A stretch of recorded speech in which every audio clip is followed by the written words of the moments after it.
Nexus Yuval Noah Harari book part 3 computer politics computer کی سیاست chapter 9 democracy can we still hold a conversation جمہوریت کیا ہم اب بھی گفتگو کر سکتے ہیں؟ ناقابل فہم تاہم کام کرنے کے لیے جمہوری خود اصلاح کے طریقہ کار کو ان چیزوں کو سمجھنے کی ضرورت ہے جنہیں وہ درست کرنے والے ہیں۔ آمریت کے لیے ناقابل فہم ہونا مددگار ثابت ہوتا ہے کیونکہ یہ نظام کو احتساب سے بچاتا ہے۔ جمہوریت کے لیے ناقابل فہم ہونا مہلک ہے۔ اگر شہری، قانون ساز، صحافی اور جج یہ نہیں سمجھ سکتے کہ ریاست کا بیوروکریٹک نظام کیسے کام کرتا ہے تو وہ اب اس کی نگرانی نہیں کر سکتے اور وہ اس پر اعتماد کھو دیتے ہیں۔ ان تمام خوف و ہراس کے باوجود جو بیوروکریٹس نے کبھی کبھی پیدا کیے ہیں، کمپیوٹر کے دور سے پہلے وہ کبھی بھی مکمل طور پر ناقابل فہم نہیں بن سکتے تھے، کیونکہ وہ ہمیشہ انسان ہی رہتے تھے۔ ضابطے، فارم اور پروٹوکول انسانی ذہنوں نے بنائے تھے۔ افسران ظالم اور لالچی ہو سکتے ہیں، لیکن ظلم اور لالچ واقف انسانی جذبات تھے جن کی لوگ توقع کر سکتے تھے اور ان میں ہیرا پھیری کر سکتے تھے۔ مثال کے طور پر افسران کو رشوت دے کر، یہاں تک کہ سوویت گولاگ یا نازی حراستی کیمپ میں بھی بیوروکریسی مکمل طور پر اجنبی نہیں تھی۔ اس کی نام نہاد غیر انسانیت دراصل انسانی تعصبات اور خامیوں کی عکاسی کرتی ہے۔ بیوروکریسی کی انسانی بنیاد نے انسانوں کو کم از کم اس کی غلطیوں کی نشاندہی کرنے اور ان کو درست کرنے کی امید دی۔ مثال کے طور پر 1951 میں ٹوپیکا، کنساس شہر کے بورڈ آف ایجوکیشن کے بیوروکریٹس نے اولیور براؤن کی بیٹی کو اس کے گھر کے قریب ایلیمنٹری اسکول میں داخل کرنے سے انکار کر دیا۔ اسی طرح کے انکار کرنے والے 12 دیگر خاندانوں کے ساتھ مل کر براؤن نے ٹوپیکا بورڈ آف ایجوکیشن کے خلاف ایک مقدمہ دائر کیا جو بالآخر امریکی سپریم کورٹ تک پہنچا۔ ٹوپیکا بورڈ آف ایجوکیشن کے تمام مراکین انسان تھے اور اس کے نتیجے میں براؤن، ان کے وکلاء اور سپریم کورٹ کے ججوں کو اس بات کا کافی حد تک اچھا اندازہ تھا کہ انہوں نے اپنا فیصلہ کیسے کیا اور ان کے ممکنہ مفادات اور تعصبات کیا ہیں۔ بورڈ کے تمام مراکین گورے تھے، براؤنز کالے تھے اور قریبی اسکول گورے بچوں کے لیے ایک علیحدہ اسکول تھا۔ پھر یہ سمجھنا آسان تھا کہ نسل پرستی ہی وہ وجہ تھی جس کی وجہ سے بیوروکریٹس نے براؤن کی بیٹی کو اسکول میں داخل کرنے سے انکار کر دیا۔ یہ بھی سمجھنا ممکن تھا کہ نسل پرستی کے خرافات اصل میں کہاں سے آئے ہیں۔ نسل پرستی کا کہنا تھا کہ انسانیت نسلوں میں تقسیم ہے، کہ سفید نسل دوسری نسلوں سے برتر تھی، کہ سیاہ فام نسل کے افراد کے ساتھ کسی بھی رابطے سے گوروں کی پاکیزگی آلودہ ہو سکتی ہے اور اس لیے سیاہ فام بچوں کو گورے بچوں کے ساتھ گھلنے ملنے سے روکا جانا چاہیے۔ یہ دو معروف حیاتیاتی ڈراموں کا مجموعہ تھا جو اکثر ایک ساتھ چلتے ہیں: ہم بامقابلہ وہ اور پاکیزگی بامقابلہ آلودگی۔ تاریخ میں تقریباً ہر انسانی معاشرے نے اس حیاتیاتی ڈرامے کے کچھ ورژن کو نافذ کیا ہے اور مورخین، سماجی ماہرین، ماہرین بشریات اور حیاتیات کے ماہرین سمجھتے ہیں کہ یہ انسانوں کے لیے اتنا پرکشش کیوں ہے اور یہ بھی کہ یہ کیوں اتنا ناقص ہے، جبکہ نسل پرستی نے اپنی بنیادی کہانی ارتقاء سے مستعار لی ہے۔ ٹھوس تفصیلات خالص افسانہ ہیں۔ انسانیت کو الگ الگ نسلوں میں تقسیم کرنے کی کوئی حیاتیاتی بنیاد نہیں ہے اور یہ ماننے کی کوئی حیاتیاتی وجہ نہیں ہے کہ ایک نسل خالص ہے جبکہ دوسری ناپاک ہے۔ امریکی سفید فام بالادستیوں نے اپنی پوزیشن کو جائز قرار دینے کے لیے مختلف قابل احترام تحریروں، خاص طور پر امریکی آئین اور بائبل کا حوالہ دینے کی کوشش کی ہے۔ امریکی آئین نے اصل میں نسلی علیحدگی اور سفید فام نسل کی بالادستی کو جائز قرار دیا تھا۔ مکمل شہری حقوق صرف سفید فام لوگوں کے لیے محفوظ تھے اور سیاہ فام لوگوں کی غلامی کی اجازت تھی۔ بائبل نے نہ صرف 10 احکامات اور متعدد دیگر اقتباسات میں غلامی کو مقدس قرار دیا بلکہ افریقہ کے مبینہ باواجداد حام کی اولاد پر لعنت بھی بھیجی، یہ کہتے ہوئے کہ وہ اپنے بھائیوں کا ادنیٰ غلام ہوگا۔ تاہم یہ دونوں تحریریں انسانوں کے ذریعے تیار کی گئی تھیں، اس لیے انسان ان کی ابتدا اور کوتاہیوں کو سمجھ سکتے ہیں اور کم از کم ان کی غلطیوں کو درست کرنے کی کوشش کر سکتے ہیں۔ انسانوں کے لیے قدیم مشرق وسطیٰ اور 18ویں صدی کے امریکہ میں رائج سیاسی مفادات اور ثقافتی تعصبات کو سمجھنا ممکن ہے، اور جس کی وجہ سے بائبل اور امریکی آئین کے انسانی مصنفین نے نسل پرستی اور غلامی کو جائز قرار دیا۔ یہ تفہیم لوگوں کو ان تحریروں میں ترمیم کرنے یا ان کو نظر انداز کرنے کی اجازت دیتی ہے۔ 1868 میں امریکی آئین میں 14ویں ترمیم نے تمام شہریوں کو مساوی قانونی تحفظ دیا۔ 1954 میں اپنے تاریخی براؤن بامقابلہ بورڈ آف ایجوکیشن کے فیصلے میں امریکی سپریم کورٹ نے فیصلہ دیا کہ نسل کے لحاظ سے اسکولوں کو الگ کرنا 14ویں ترمیم کی غیر آئینی خلاف ورزی ہے۔ جہاں تک بائبل کا تعلق ہے، جبکہ 10ویں حکم یا جینیسز میں ترمیم کرنے کا کوئی طریقہ کار موجود نہیں تھا، انسانوں نے زمانے کے ساتھ ساتھ متن کی مختلف طریقوں سے تشریح کی ہے اور بالآخر اس کے اختیار کو مکمل طور پر مسترد کر دیا ہے۔ براؤن بمقابلہ بورڈ آف ایجوکیشن میں امریکی سپریم کورٹ کے ججوں نے بائبل کے متن کو مد نظر رکھنے کی کوئی ضرورت محسوس نہیں کی۔ لیکن مستقبل میں کیا ہو سکتا ہے؟ اگر کوئی سوشل کریڈٹ الگوریدم کسی کم کریڈٹ والے بچے کے زیادہ کریڈٹ والے اسکول میں داخلے کی درخواست کو مسترد کر دے، جیسا کہ ہم نے باب 8 میں دیکھا، کمپیوٹرز اپنے تعصبات کا شکار ہونے اور انٹر کمپیوٹر افسانوی اور جعلی زمروں کی ایجاد کرنے کا امکان رکھتے ہیں۔ انسان ایسی غلطیوں کی نشاندہی اور ان کو کیسے درست کر سکیں گے، اور گوشت پوش سے بنے سپریم کورٹ کے ججز الگوریدم فیصلوں کی آئینی حیثیت پر کیسے فیصلہ کر سکیں گے؟ کیا وہ یہ سمجھ پائیں گے کہ الگوریدم اپنے نتائج تک کیسے پہنچتے ہیں؟ یہ اب محض نظریاتی سوالات نہیں ہیں۔ فروری 2013 میں لا کروس، وسکونسن کے قصبے میں ایک ڈرائیو بائی شوٹنگ ہوئی۔ پولیس افسران نے بعد میں شوٹنگ میں ملوث کار کو دیکھا اور ڈرائیور ایرک لومس کو گرفتار کر لیا۔ لومس نے شوٹنگ میں حصہ لینے سے انکار کیا، لیکن 2 کم سنگین الزامات میں جرم قبول کیا: ٹریفک افسر سے فرار ہونے کی کوشش اور مالک کی رضامندی کے بغیر موٹر گاڑی چلانا۔ جب جج سزا کا تعین کرنے آیا تو اس نے کمپس نامی ایک الگوریدم سے مشورہ کیا جو وسکونسن اور کئی دیگر امریکی ریاستیں 2013 میں دوبارہ جرم کرنے کے خطرے کا اندازہ لگانے کے لیے استعمال کر رہی تھیں۔ الگوریدم نے لومس کا جائزہ ایک اعلیٰ خطرے کے فرد کے طور پر کیا۔ مستقبل میں مزید جرائم کا ارتکاب کر سکتا ہے۔ اس الگوریدم کے اندازے نے جج کو لومس کو 6 سال قید کی سزا دینے پر متاثر کیا، اس کے نسبتاً معمولی جرائم کے لیے ایک سخت سزا جس کا اس نے اعتراف کیا تھا۔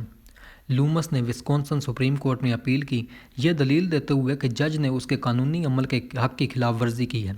نہ تو جج اور نہ ہی لومس سمجھ سکے کہ کمپس الگوریدم نے اپنا تشخیص کیسے کیا، اور جب لومس نے مکمل وضاحت طلب کی تو درخواست مسترد کر دی گئی۔ Campus algorithm north point company کی نجی ملکیت تھا، اور کمپنی نے دلیل دی کہ الگوریدم کا طریقہ کار ایک تجارتی راز تھا۔ لیکن یہ جانے بغیر کہ الگوریدم نے اپنے فیصلے کیسے کیے، لومس یا جج کیسے یقینی ہو سکتے ہیں کہ یہ ایک قابل اعتماد آلہ تھا، تعصب اور غلطی سے پاک؟ اس کے بعد سے متعدد مطالعات سے پتہ چلتا ہے کہ کمپس الگوریدم میں واقعی کئی سنگین تعصبات موجود ہو سکتے ہیں جو شاید اس ڈیٹا سے اٹھائے گئے ہیں جس پر اسے تربیت دی گئی تھی۔ لومس بمقابلہ وسکونسن 2016 میں وسکونسن سپریم کورٹ نے پھر بھی لومس کے خلاف فیصلہ دیا۔ ججوں نے دلیل دی کہ الگوریدمک رسک اسیسمنٹ کا استعمال اس وقت بھی جائز ہے جب الگوریدم کا طریقہ کار عدالت یا مدعا علیہ کے سامنے ظاہر نہ کیا جائے۔ جسٹس این والش بریڈ نے لکھا کہ چونکہ کمپس نے اپنا جائزہ اس ڈیٹا کی بنیاد پر کیا جو یا تو عوامی طور پر دستیاب تھا یا خود مدعا علیہ نے فراہم کیا تھا، لومس الگوریدم کے استعمال کردہ تمام ڈیٹا کی تردید یا وضاحت کر سکتا تھا۔ اس رائے نے اس حقیقت کو نظر انداز کر دیا کہ درست ڈیٹا کی غلط تشریح کی جا سکتی ہے، اور لومس کے لیے اپنے بارے میں تمام عوامی طور پر دستیاب ڈیٹا کی تردید یا وضاحت کرنا ناممکن تھا۔ وسکونسن سپریم کورٹ مبہم الگوریدم پر انحصار کرنے میں مضمر خطرے سے مکمل طور پر بے خبر نہیں تھی، لہٰذا اس عمل کی اجازت دیتے ہوئے اس نے فیصلہ دیا کہ جب بھی ججوں کو الگوریدمک رسک اسیسمنٹ موصول ہوتے ہیں تو ان میں الگوریدم کے ممکنہ تعصبات کے بارے میں ججوں کے لیے تحریری انتباہ شامل ہونا چاہیے۔ عدالت نے مزید ججوں کو مشورہ دیا کہ وہ ایسے الگوریدم پر انحصار کرتے وقت محتاط رہیں۔ بدقسمتی سے یہ انتباہ ایک خالی اشارہ تھا۔ عدالت نے ججوں کو اس بارے میں کوئی ٹھوس ہدایت نہیں دی وہ اس طرح کی احتیاط کیسے برتیں۔ کیس کے اپنے تبصرے میں ہارورڈ لا ریویو نے یہ نتیجہ اخذ کیا کہ زیادہ تر ججوں کے الگوریدمک رسک اسیسمنٹ کو سمجھنے کا امکان نہیں ہے۔ اس کے بعد اس نے وسکونسن سپریم کورٹ کے ایک جج کا حوالہ دیا جنہوں نے نوٹ کیا کہ الگوریدم کے بارے میں طویل وضاحتیں ملنے کے باوجود انہیں خود بھی اسے سمجھنے میں دشواری ہوئی۔ لومس نے امریکی سپریم کورٹ میں اپیل کی، تاہم 26 جون 2017 کو عدالت نے اس کیس کی سماعت سے انکار کر دیا، جس سے مؤثر طریقے سے وسکونسن سپریم کورٹ کے فیصلے کی توثیق ہو گئی۔ اب غور کریں کہ جس الگوریدم نے 2013 میں لومس کا ایک اعلیٰ خطرے والے فرد کے طور پر جائزہ لیا تھا وہ ایک ابتدائی نمونہ تھا۔ اس کے بعد سے کئی زیادہ جدید اور پیچیدہ رسک اسیسمنٹ الگوریدم تیار کیے گئے ہیں اور انہیں مزید وسیع اختیارات سونپے گئے ہیں۔ 2020 کی دہائی کے اوائل تک متعدد ممالک کے شہریوں کو معمول کے مطابق جزوی طور پر الگوریدم کے ذریعے کیے گئے رسک اسیسمنٹ کی بنیاد پر قید کی سزا ملتی ہے جو نہ تو جج اور نہ ہی مدعا علیہ سمجھتے ہیں، اور قید کی سزائیں صرف برفانی تودے کا سرا ہیں۔ وضاحت کا حق۔ کمپیوٹر ہمارے بارے میں معمولی اور زندگی بدل دینے والے دونوں قسم کے فیصلے کر رہے ہیں۔ قید کی سزاؤں کے علاوہ الگوریدم تیزی سے فیصلہ کرنے میں ہاتھ بٹاتے ہیں کہ آیا ہمیں کالج میں جگہ پیش کرنی ہے، ہمیں نوکری دینی ہے، ہمیں ویلفیئر کے فوائد فراہم کرنا ہے یا ہمیں قرض دینا ہے۔ وہ اسی طرح یہ تعین کرنے میں مدد کرتے ہیں کہ ہمیں کس قسم کا طبی علاج ملتا ہے، ہم کیا انشورنس پریمیم ادا کرتے ہیں، ہم کیا خبریں سنتے ہیں اور کون ہم سے ڈیٹ پر پوچھے گا۔ جیسے جیسے معاشرہ کمپیوٹرز کو زیادہ سے زیادہ فیصلے سونپتا ہے، یہ جمہوری خود اصلاح کے طریقہ کار اور جمہوری شفافیت اور احتساب کی عملداری کو کمزور کرتا ہے۔ منتخب عہدیدار ناقابل فہم الگوریدم کو کیسے کنٹرول کر سکتے ہیں؟ نتیجتاً ایک نئے انسانی حق کو شامل کرنے کا مطالبہ بڑھ رہا ہے۔ وضاحت کا حق۔ یورپی یونین کے جنرل ڈیٹا پروٹیکشن ریگولیشن جو 2018 میں نافذ ہوا کا کہنا ہے کہ اگر کوئی الگوریدم کسی انسان کے بارے میں فیصلہ کرتا ہے، مثال کے طور پر ہمیں کریڈٹ دینے سے انکار کرتا ہے، تو وہ انسان اس فیصلے کی وضاحت حاصل کرنے اور اس فیصلے کو چیلنج کرنے کا حقدار ہے کسی انسانی اتھارٹی کے سامنے۔ مثالی طور پر اس سے الگوریدمک تعصب کو قابو میں رکھنا چاہیے اور جمہوری خود اصلاح کے طریقہ کار کو کمپیوٹرز کی کم از کم کوئی سنگین غلطیوں کی نشاندہی اور ان کو درست کرنے کی اجازت دینی چاہیے۔ لیکن کیا اس حق کو عملی طور پر پورا کیا جا سکتا ہے؟ مصطفیٰ سلیمان اس موضوع کے ماہر ہیں۔ وہ دنیا کے اہم ترین AI اداروں میں سے ایک ڈیپ مائنڈ کے شریک بانی اور سابق سربراہ ہیں، جو دیگر کامیابیوں کے ساتھ ساتھ الفا گو پروگرام کو تیار کرنے کے ذمہ دار ہیں۔ الفا گو کو ایک حکمت عملی بورڈ گیم گو کھیلنے کے لیے ڈیزائن کیا گیا تھا، جس میں دو کھلاڑی علاقے کو گھیر کر اور قبضہ کر کے ایک دوسرے کو شکست دینے کی کوشش کرتے ہیں۔ قدیم چین میں ایجاد ہونے والا یہ کھیل شطرنج سے کہیں زیادہ پیچیدہ ہے۔ نتیجتاً کمپیوٹرز کے انسانی عالمی شطرنج چیمپئنز کو شکست دینے کے بعد بھی ماہرین کا خیال تھا کہ کمپیوٹر کبھی بھی انسانیت کو بہترین طریقے سے نہیں بنائیں گے۔ یہی وجہ ہے کہ مارچ 2016 میں جب الفا گو نے جنوبی کوریا کے گو چیمپئن لی سیڈول کو شکست دی تو گو کے پیشہ ور افراد اور کمپیوٹر ماہرین دونوں دنگ رہ گئے۔ اپنی 2023 کی کتاب دی کمنگ ویو میں سلیمان اپنے میچ کے اہم ترین لمحے کی وضاحت کرتے ہیں، جس نے AI کو دوبارہ بیان کیا اور اسے بہت سے علمی اور سرکاری حلقوں میں تاریخ کا ایک اہم موڑ قرار دیا جاتا ہے۔ یہ میچ کے دوسرے گیم کے دوران 10 مارچ 2016 کو ہوا تھا۔ سلیمان لکھتے ہیں، پھر چال نمبر 37 آئی۔ اس کا کوئی مطلب نہیں تھا۔ الفا گو نے بظاہر اسے اڑا دیا تھا۔ اندھا دھند ایک بظاہر ہارنے والی حکمت عملی پر عمل پیرا تھا، جس کا کوئی پیشہ ور کھلاڑی کبھی پیچھا نہیں کرے گا۔ لائیو میچ کمنٹیٹرز، دونوں اعلیٰ ترین درجے کے پیشہ ور افراد نے کہا کہ یہ ایک بہت عجیب حرکت تھی اور انہوں نے سوچا کہ یہ ایک غلطی ہے۔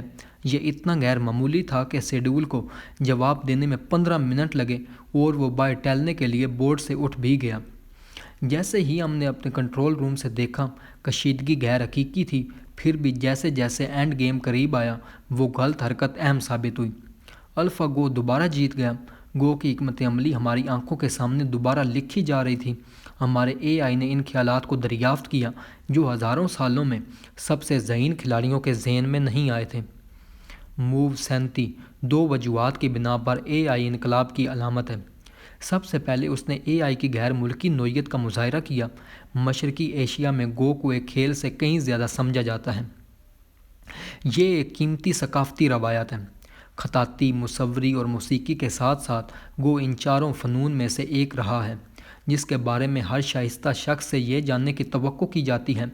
2500 سالوں سے کروڑوں لوگ گو کھیل چکے ہیں اور پورے مکتب فکر اس کھیل کے گرد تیار ہوئے ہیں جو مختلف حکمت عملیوں اور فلسفوں کی حمایت کرتے ہیں۔ پھر بھی ان تمام صدیوں کے دوران انسانی ذہنوں نے گو کے منظرنامے میں صرف مخصوص علاقوں کو تلاش کیا ہے، دیگر علاقوں کو چھوا نہیں گیا کیونکہ انسانی ذہنوں نے وہاں جانے کا سوچا ہی نہیں تھا۔ AI انسانی ذہنوں کے حدود سے آزاد ہونے کی وجہ سے ان پہلے پوشیدہ علاقوں کو دریافت کیا۔ موو 37 نے AI کی ناقابل فہمیت کا مظاہرہ کیا۔ الفا گو کے اس سے فتح حاصل کرنے کے لیے کھیلنے کے بعد بھی سلیمان اور ان کی ٹیم یہ نہیں بتا سکی کہ الفا گو نے اسے کھیلنے کا فیصلہ کیسے کیا، یہاں تک کہ اگر عدالت نے ڈیپ مائنڈ کو لی سیڈول کو وضاحت فراہم کرنے کا حکم دیا ہوتا تو کوئی بھی اس حکم کو پورا نہیں کر سکتا تھا۔ سلیمان لکھتے ہیں کہ ہم انسان ایک نئے چیلنج کا سامنا کر رہے ہیں۔ کیا نئی ایجادات ہماری گرفت سے باہر ہوں گی؟ پہلے تخلیق کار یہ بتا سکتے تھے کہ کوئی چیز کیسے کام کرتی ہے، یہ کیا کرتی ہے، چاہے اس کے لیے وسیع تفصیل کی ضرورت ہو۔ یہ تیزی سے سچ نہیں ہے۔ بہت سی ٹیکنالوجیز اور نظام اتنے پیچیدہ ہوتے جا رہے ہیں کہ وہ کسی ایک فرد کی صلاحیت سے بالاتر ہیں کہ وہ انہیں واقعی سمجھ سکیں۔ اے آئی میں خود مختاری کی طرف بڑھنے والی نیورل نیٹ ورکس فی الحال قابل وضاحت نہیں ہیں۔ آپ کسی کو فیصلہ سازی کے عمل سے نہیں گزار سکتے تاکہ واضح طور پر وضاحت کی جا سکے کہ ایک الگوریدم نے ایک مخصوص پیشن گوئی کیوں تیار کی۔ انجینئرز ہوڈ کے نیچے نہیں دیکھ سکتے اور آسانی سے دانے دار تفصیل میں وضاحت نہیں کر سکتے کہ کس چیز کی وجہ سے کچھ ہوا۔ GPT-4، الفا گو اور باقی بلیک بکس ہیں۔ ان کے آؤٹ پٹ اور فیصلے مبہم اور ناممکن طور پر پیچیدہ منٹ سگنلز کی زنجیروں پر مبنی ہیں۔ ناقابل فہم غیر ملکی ذہانت کا عروج جمہوریت کو کمزور کرتا ہے۔ اگر لوگوں کی زندگیوں کے بارے میں زیادہ سے زیادہ فیصلے بلیک باکس میں کیے جاتے ہیں تو ووٹرز انہیں سمجھ اور چیلنج نہیں کر سکتے۔ جمہوریت کام کرنا چھوڑ دیتی ہے، خاص طور پر کیا ہوتا ہے جب نہ صرف انفرادی زندگیوں کے بارے میں بلکہ اجتماعی معاملات جیسے کہ فیڈرل ریزرو کی سود کی شرح کے بارے میں بھی اہم فیصلے ناقابل فہم الگوریدم کے ذریعے کیے جاتے ہیں۔ انسانی ووٹرز ایک انسانی صدر کا انتخاب کرتے رہ سکتے ہیں، لیکن کیا یہ صرف ایک خالی تقریب نہیں ہوگی؟ آج بھی انسانیت کا ایک چھوٹا سا حصہ ہی مالیاتی نظام کو واقعی سمجھتا ہے۔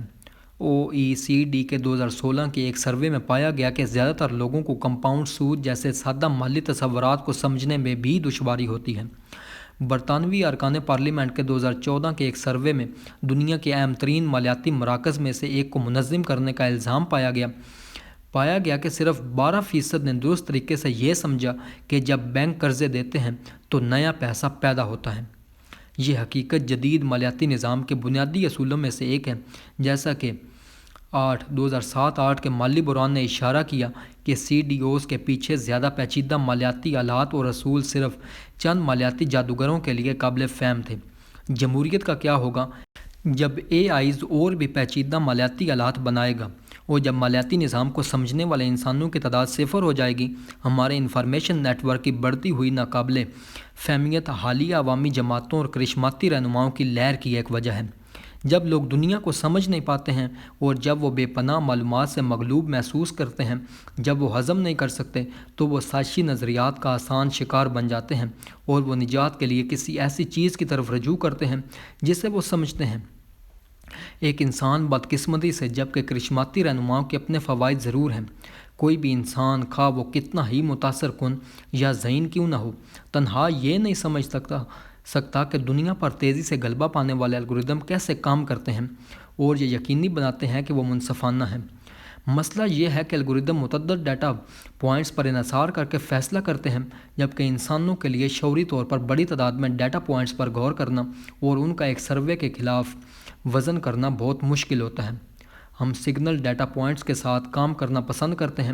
یہی وجہ ہے کہ جب پیچیدہ مسائل کا سامنا کرنا پڑتا ہے، چاہے وہ قرض کی درخواست ہو، وبا ہو یا جنگ ہو، ہم اکثر ایک خاص طریقہ کار اختیار کرنے کے لیے ایک ہی وجہ تلاش کرتے ہیں اور دیگر تمام غور و فکر کو نظر انداز کر دیتے ہیں۔ یہ واحد وجہ کی غلط فہمی ہے۔ ہم بہت سے مختلف عوامل کو ایک ساتھ وزن کرنے میں اتنے برے ہیں کہ جب لوگ کسی خاص فیصلے کے لیے بہت سی وجوہات بتاتے ہیں تو یہ عام طور پر مشکوک لگتا ہے۔ فرض کریں کہ ایک اچھی دوست ہماری شادی میں شرکت کرنے میں ناکام رہی۔ اگر وہ ہمیں ایک ہی وضاحت فراہم کرتی ہے، میری ماں اسپتال میں تھی اور مجھے اس سے ملنے جانا تھا، یہ قابل فہم لگتا ہے۔ لیکن کیا ہوگا اگر وہ 50 مختلف وجوہات کی فہرست دیتی ہے کہ اس نے کیوں نہ آنے کا فیصلہ کیا؟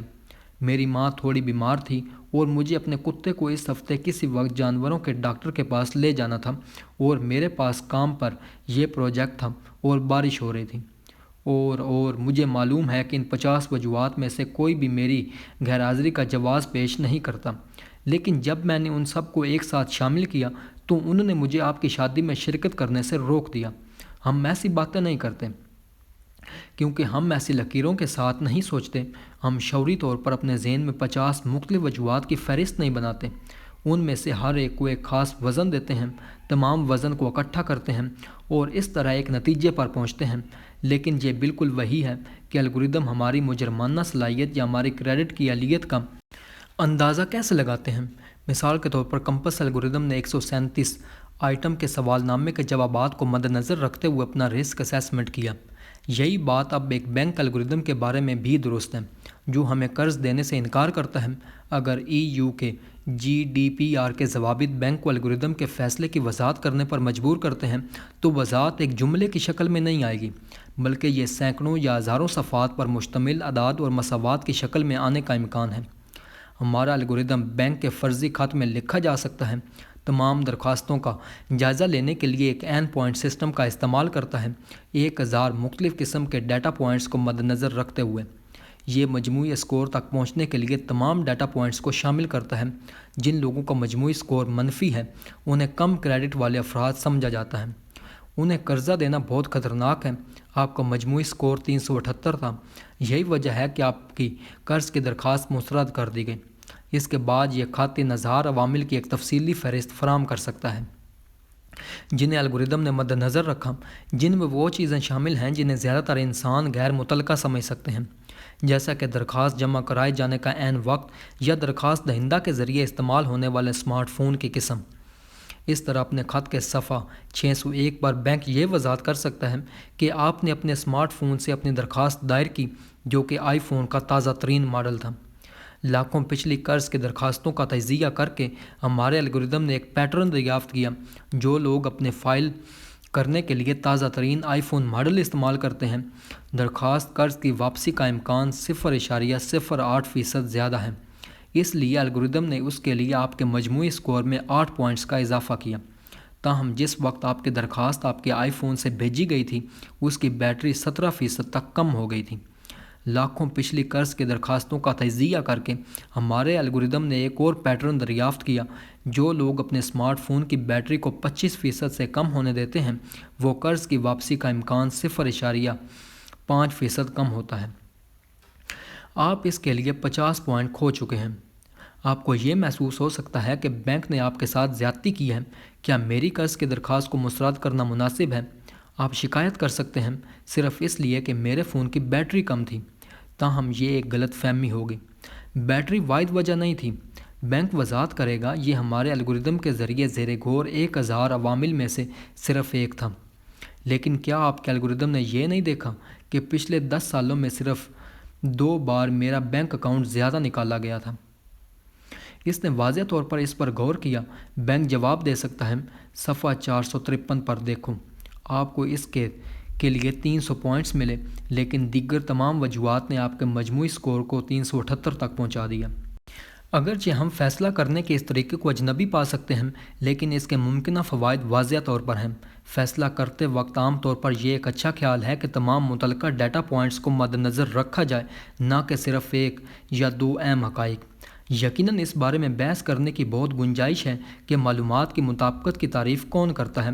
یہ کون فیصلہ کرتا ہے کہ اسمارٹ فون کے ماڈل یا جلد کے رنگ جیسی کوئی چیز قرض کی درخواستوں کے لیے متعلقہ سمجھی جائے۔ لیکن اس سے قطع نظر کہ ہم مطابقت کی کیسے تعریف کرتے ہیں، زیادہ ڈیٹا کو مد نظر رکھنے کی صلاحیت ایک اثاثہ ہونے کا امکان ہے۔ در حقیقت بہت سے انسانی تعصبات کے ساتھ مسئلہ یہ ہے کہ وہ کسی کے جلد کے رنگ، معذوری یا جنس جیسے صرف 1 یا 2 ڈیٹا پوائنٹس پر توجہ مرکوز کرتے ہیں، جبکہ دیگر معلومات کو نظر انداز کرتے ہیں۔ بینک اور دیگر ادارے فیصلہ کرنے کے لیے تیزی سے الگوریدم پر انحصار کر رہے ہیں، خاص طور پر اس لیے کہ الگوریدم انسانوں کے مقابلے میں بہت زیادہ ڈیٹا پوائنٹس کو مد نظر رکھ سکتے ہیں۔ لیکن جب وضاحتیں فراہم کرنے کی بات آتی ہے تو یہ ایک ممکنہ طور پر ناقابل تسخیر رکاوٹ پیدا کرتا ہے۔ انسانی ذہن اتنے ڈیٹا پوائنٹس کی بنیاد پر کیے گئے فیصلے کا تجزیہ اور تشخیص کیسے کر سکتے ہیں؟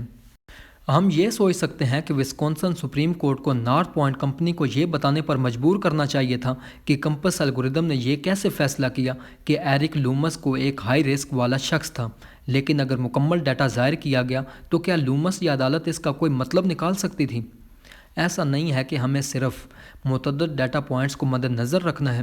شاید سب سے اہم بات یہ ہے کہ ہم اس طریقے کو نہیں سمجھ سکتے جس طرح الگوریدم ڈیٹا میں نمونے تلاش کرتے ہیں اور پوائنٹس کی تقسیم کا فیصلہ کرتے ہیں۔ یہاں تک کہ اگر ہم جانتے ہیں کہ ایک بینکنگ الگوریدم ان لوگوں سے ایک مخصوص تعداد میں پوائنٹس کم کرتا ہے جو اپنے اسمارٹ فون کی بیٹریوں کو 25% سے کم ہونے دیتے ہیں، تو ہم کیسے اندازہ لگا سکتے ہیں کہ یہ منصفانہ ہے یا نہیں؟ الگوریدم کو یہ اصول کسی انسانی انجینئر سے نہیں کھلایا تھا، یہ اس نتیجے پر پہنچا لاکھوں پچھلی قرض کی درخواستوں میں ایک نمونہ دریافت کر کے۔ کیا ایک انفرادی انسان کلائنٹ ان تمام ڈیٹا پر جا سکتا ہے اور اس بات کا اندازہ لگا سکتا ہے کہ آیا یہ پیٹرن واقعی قابل اعتماد اور غیر جانبدار ہے؟ تاہم اس تعداد کے بادل میں ایک چاندی کی تہ بھی ہے۔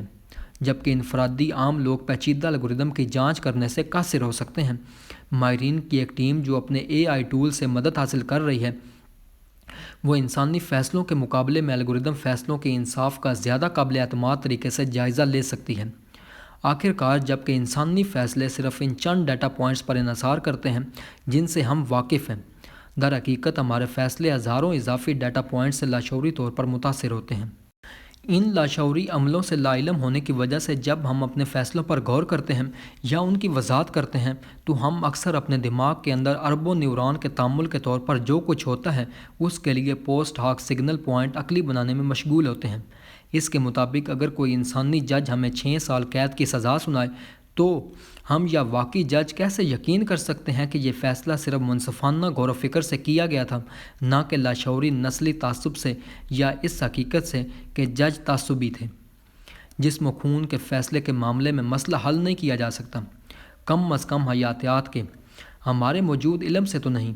اس کے برعکس جب کوئی الگوریدم کوئی فیصلہ کرتا ہے تو ہم اصولی طور پر الگوریدم کے بہت سے غور و فکر میں سے ہر ایک کو دیے گئے صحیح وزن کو جان سکتے ہیں۔ اسی طرح کئی ماہر ٹیموں امریکی محکمہ انصاف سے لے کر غیر منافع بخش نیوز روم پروبلیکا تک اس کے ممکنہ تعصبات کا اندازہ لگانے کے لیے کمپس الگوریدم کو الگ کر دیا گیا ہے۔ ایسی ٹیمیں نہ صرف بہت سے انسانوں کی اجتماعی کوششوں کو بلکہ کمپیوٹرز کی طاقت کو بھی استعمال کر سکتی ہیں۔ جس طرح چور کو پکڑنے کے لیے اکثر چور کو لگانا بہتر ہوتا ہے، اسی طرح ہم ایک الگوریدم کو دوسرے کی جانچ کے لیے استعمال کر سکتے ہیں۔ یہ سوال پیدا ہوتا ہے کہ ہم کیسے یقین کر سکتے ہیں کہ ویٹنگ الگوریدم خود قابل اعتماد ہے؟ بالآخر اس تکراری مسئلے کا کوئی خالص تکنیکی حل نہیں ہے۔ چاہے ہم کوئی بھی ٹیکنالوجی تیار کریں، ہمیں بیوروکریٹک اداروں کو برقرار رکھنا ہوگا جو الگوریدم کا آڈٹ کریں گے اور انہیں منظوری کی مہر دیں گے یا انکار کریں گے۔ ایسے ادارے انسانوں اور کمپیوٹرز کی طاقتوں کو یکجا کر کے یہ یقینی بنائیں گے کہ نئے الگوریدمک ٹولز محفوظ اور منصفانہ ہیں۔ ایسے اداروں کے بغیر چاہے ہم ایسے قوانین پاس کریں جو انسانوں کو وضاحت کا حق فراہم کریں اور چاہے ہم کمپیوٹر کے تعصبات کے خلاف ضابطے نافذ کریں، ان قوانین اور ضوابط کو کون نافذ کر سکتا ہے؟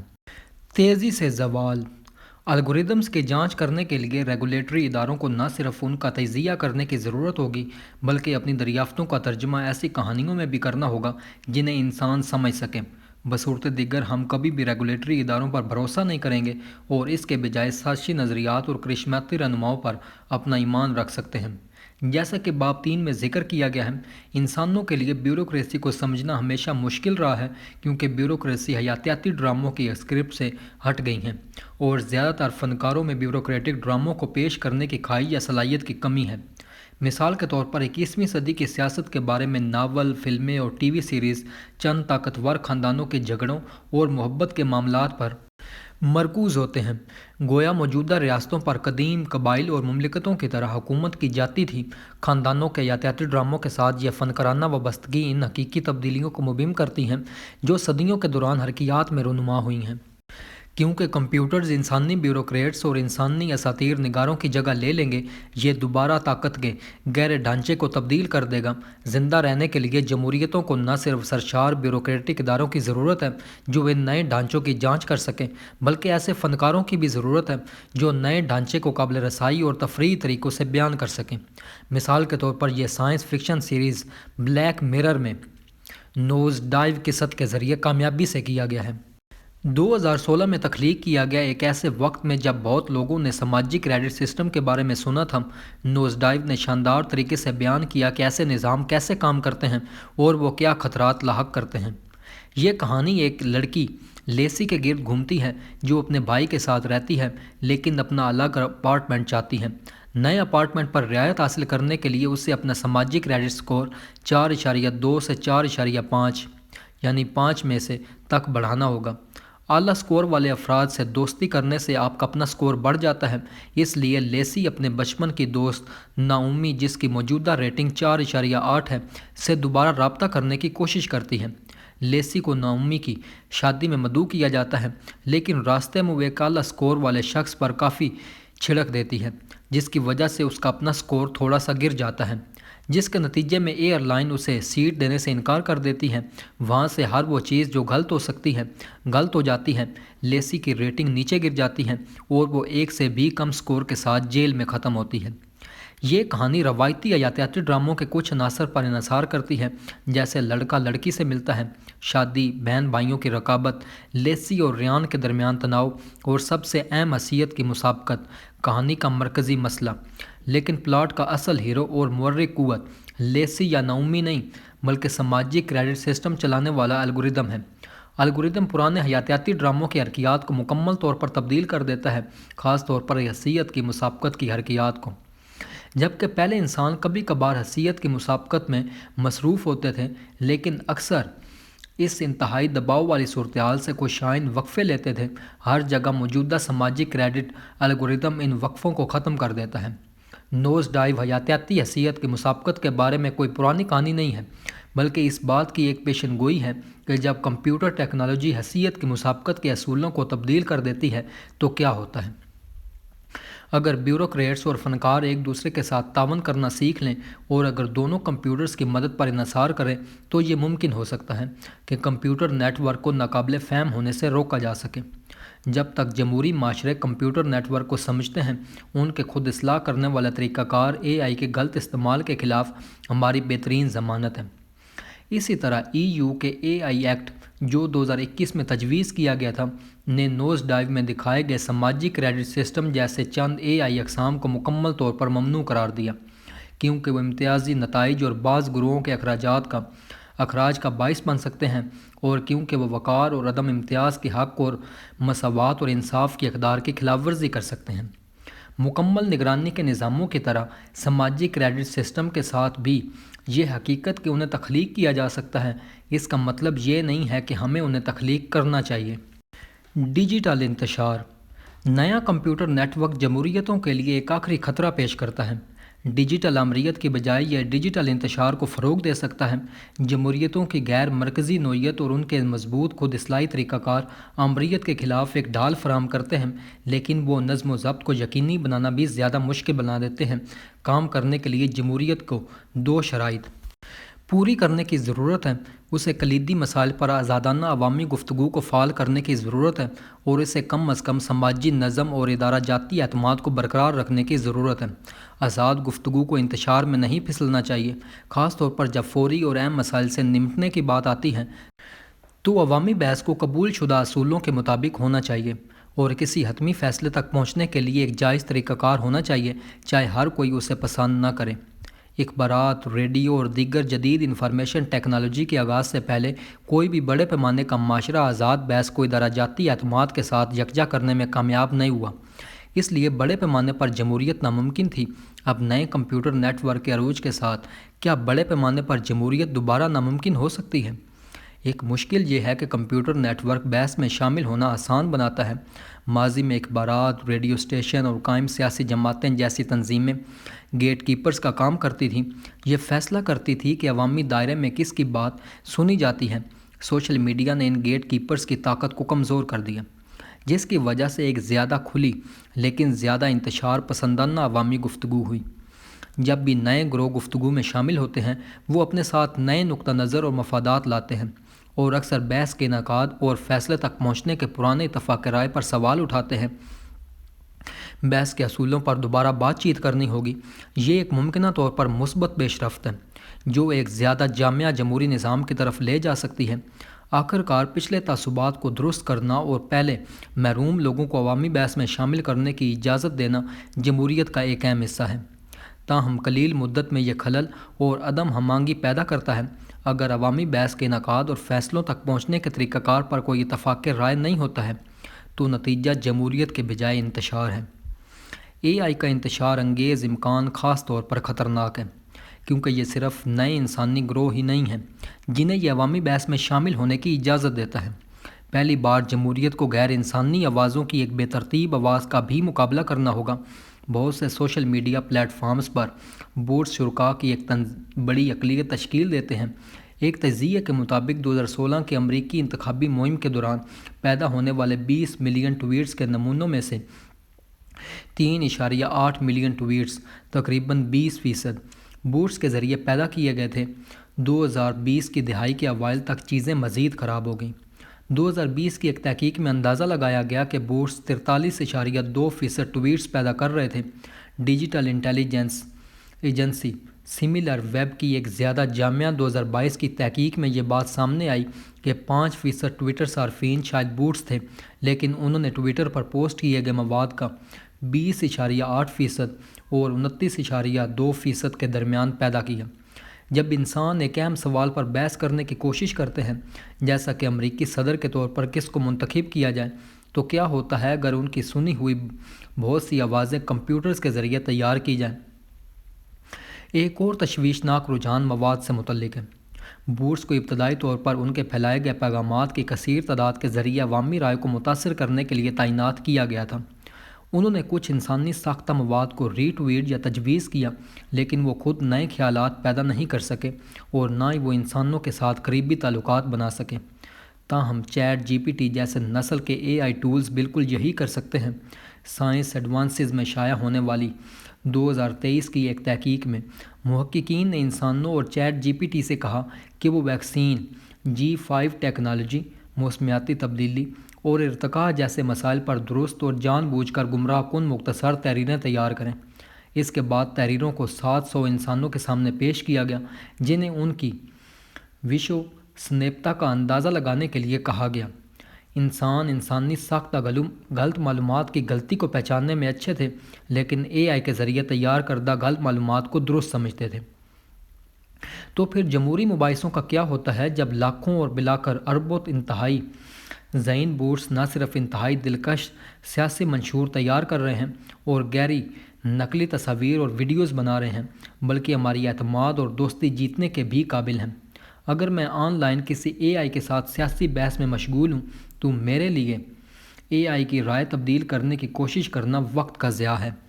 ایک غیر شعوری ہستی ہونے کے ناطے یہ واقعی سیاست کی پرواہ نہیں کرتی اور یہ انتخابات میں ووٹ نہیں دے سکتی، لیکن جتنا زیادہ میں اے آئی کے ساتھ بات کرتا ہوں، اتنا ہی مجھے جاننے لگتا ہے تاکہ یہ میرا اعتماد حاصل کر سکے، اپنی دلیلوں کو بہتر بنا سکے اور آہستہ آہستہ میرے خیالات کو تبدیل کر سکے۔ دلوں اور ذہنوں کی جنگ میں قربت ایک انتہائی طاقتور ہتھیار ہے۔ پہلے سیاسی جماعتیں ہماری توجہ حاصل کر سکتی تھیں، لیکن انہیں بڑے پیمانے پر قربت پیدا کرنے میں دشواری کا سامنا کرنا پڑتا تھا۔ ریڈیو سیٹ ایک رہنما کی تقریر لاکھوں تک نشر کر سکتے تھے، لیکن وہ سامعین سے دوستی نہیں کر سکتے تھے۔ اب ایک سیاسی جماعت یا یہاں تک کہ ایک غیر ملکی حکومت بوٹس کی ایک فوج تعینات کر سکتی ہے جو لاکھوں شہریوں کے ساتھ دوستی قائم کرتی ہے اور پھر اس قربت کو ان کے عالمی نظریوں کو متاثر کرنے کے لیے استعمال کرتی ہے۔ آخر میں الگوریدم نہ صرف گفتگو میں شامل ہو رہے ہیں، بلکہ وہ اس کو تیزی سے ترتیب بھی دے رہے ہیں۔ سوشل میڈیا انسانوں کے نئے گروہوں کو بحث کے پرانے اصولوں کو چیلنج کرنے کی اجازت دیتا ہے، لیکن نئے اصولوں کے بارے میں مذاکرات انسانوں کے ذریعے نہیں کیے جاتے ہیں، بلکہ جیسا کہ سوشل میڈیا الگوریدم کے ہمارے پچھلے تجزیے میں بتایا گیا ہے، یہ اکثر الگوریدم ہوتے ہیں جو قوانین بناتے ہیں۔ 19ویں اور 20ویں صدی میں جب میڈیا کے بڑے اداروں نے کچھ خیالات کو سنسر کیا اور دوسروں کو فروغ دیا تو اس نے جمہوریت کو کمزور کیا ہوگا، لیکن کم از کم یہ ادارے انسان تھے اور ان کے فیصلوں کو جمہوری جانچ پڑتال کے تابع کیا جا سکتا تھا۔ یہ کہیں زیادہ خطرناک ہے اگر ہم ناقابل فہم الگوریدم کو یہ فیصلہ کرنے کی اجازت دیتے ہیں کہ کون سے خیالات کو پھیلانا ہے۔ اگر عوامی گفتگو پر منظم بوٹس اور ناقابل فہم الگوریدم کا غلبہ ہو جائے تو اس کی وجہ سے جمہوری بحث اس وقت ختم ہو سکتی ہے جب ہمیں اس کی سب سے زیادہ ضرورت ہو۔ بس جب ہمیں تیزی سے تیار ہونے والی نئی ٹیکنالوجیز کے بارے میں اہم فیصلے کرنے ہوں گے، عوامی دائرہ کمپیوٹر سے تیار کردہ جعلی خبروں سے بھر جائے گا۔ شہری یہ نہیں بتا سکیں گے کہ وہ کسی انسانی دوست یا کسی منظم مشین کے ساتھ بحث کر رہے ہیں، اور بحث کے بنیادی اصولوں یا بنیادی حقائق کے بارے میں کوئی اتفاق رائے باقی نہیں رہے گا۔ اس قسم کا انتشار انگیز انفارمیشن نیٹ ورک نہ تو سچائی پیدا کر سکتا ہے اور نہ ہی نظم و ضبط اور زیادہ دیر تک برقرار رہ سکتا ہے۔ اگر ہم انتشار کے ساتھ ختم ہوتے ہیں تو اگلا قدم شاید امریت کا قیام ہوگا، کیونکہ لوگ کوئی یقین کے لیے اپنی آزادی کا سودا کرنے پر راضی ہو جاتے ہیں۔ بین دی بوٹس پر پابندی۔ جمہوری گفتگو کے لیے الگوریدم کے خطرے کے پیش نظر جمہوریت بے بس نہیں ہے۔ وہ اے آئی کو منظم کرنے اور اسے جعلی لوگوں کے ذریعے ہماری انفوسفیئر کو جعلی خبروں سے آلودہ کرنے سے روکنے کے لیے اقدامات کر سکتے ہیں، اور انہیں کرنا چاہیے۔ فلسفی ڈینیل ڈینٹ نے تجویز دی ہے کہ ہم منی مارکیٹ میں روایتی ضوابط سے متاثر ہو سکتے ہیں۔ جب سے سکے اور بعد میں بینک نوٹ ایجاد ہوئے، ان کی جعل سازی تکنیکی طور پر ہمیشہ ممکن رہی۔ جعل سازی نے مالیاتی نظام کے لیے ایک وجودی خطرہ پیدا کیا، کیونکہ اس نے پیسے میں لوگوں کے اعتماد کو ختم کر دیا۔